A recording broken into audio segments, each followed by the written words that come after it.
Gurukul public school में हम लोग आ चुके हैं। आज स्विमिंग करेंगे यहाँ पे और ये है swimming pool.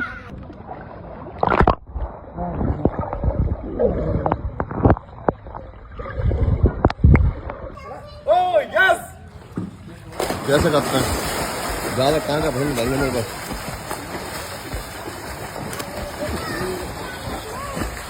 Swimming pool Gurukul public school, आप सभी आए, स्वागत है आप सभी का। कल से स्टार्ट।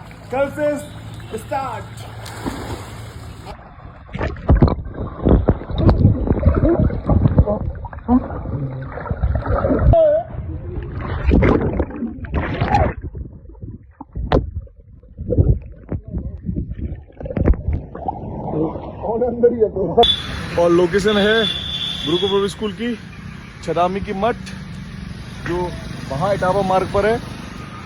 कॉन्सर्ट देख सकते हैं आप लोग, आए।